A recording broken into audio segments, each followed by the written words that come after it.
Hi, everyone, and welcome back to Shades of Resilience. Before we dive into today's topic, I do want to issue a disclaimer. This video will cover some heavy and sensitive topics, including mental health, domestic violence, and colorism within the Black community. Viewer discretion is advised. If you or someone you know is struggling with mental health issues, please reach out to a licensed professional or mental health professional or call 911. Today, I want to talk about several interconnected issues that deeply affect the Black community. Colorism, mental health, domestic violence, and the pressure of drugs and financial stress. These are tough topics, but it's crucial that we address them openly and honestly. Colorism and mental health.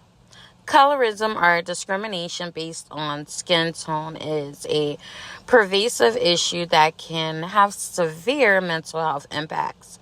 It can lead to feelings of inadequacy, low self-esteem, and depression. In our community, we often don't talk about these issues, which only makes them worse. It's important to acknowledge the pain and seek help when needed. Loving our features and embracing our looks is a powerful step in combating colorism. When we learn to love ourselves and our unique traits, we can overcome the negative impacts of colorism. I personally prefer to date within my own phenotype, like light-skinned Black men because I'm light-skinned. Or I'll date biracial men and sometimes like white guys, but as I believe this can help strengthen the Black community. Learning to love yourself and taking care of your mind, body, and soul is essential. Domestic violence and financial pressures. Domestic violence is another critical issue. Financial pressures and substance abuse can exaggerate or accelerate violent behavior. It's essential to recognize the signs of an abusive relationship and know that there are resources available to help you leave safely. Develop an exit plan and make sure your loved ones are aware of the potential dangers. When it comes to gender roles and relationships, I also want to touch on the dynamics of gender roles and relationships. While I believe women should be supportive and allow men to lead, it's equally important that men do not become mentally or physically abusive. A healthy relationship is built on mutual respect and understanding. Resources and support. If you find yourself in an abusive situation, there are resources available to help you. Reach out to local organizations, hotlines, and shelters. Make sure you have an exit plan and that your friends and family are aware of your situation. The conclusion of this, guys, is I pretty much want to break the silence. It's the first step towards healing, staying strong, staying resilient, and taking care of yourself and each other. As far as ethnicity goes, the Black community has the highest domestic violence rates.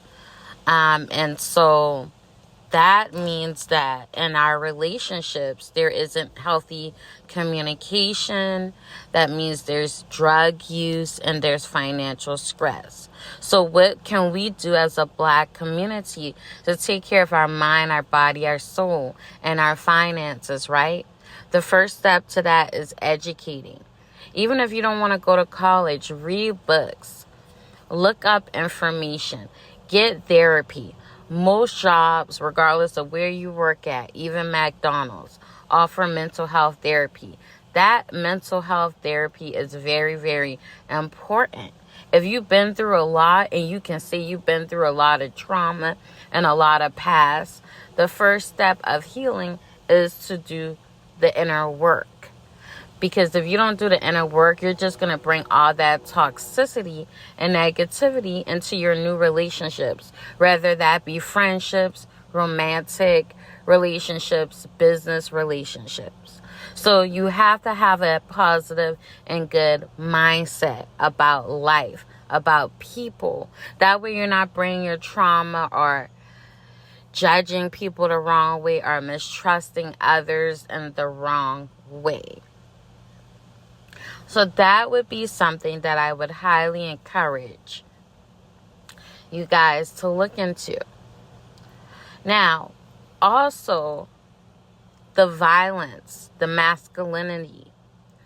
Like women, we have to allow men, right, to express themselves, to lead.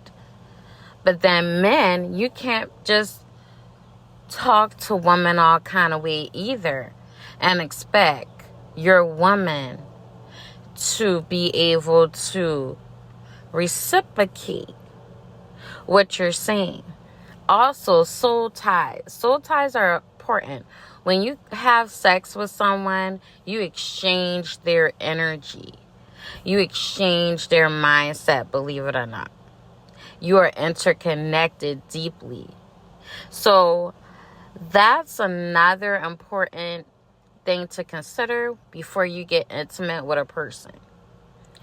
But I hope you guys get the gist of this message. Is self-love, taking care of your mind, body, and soul. Stop staying in toxic relationships. Decenter men, ladies. Men, decenter women. And really focus on yourself.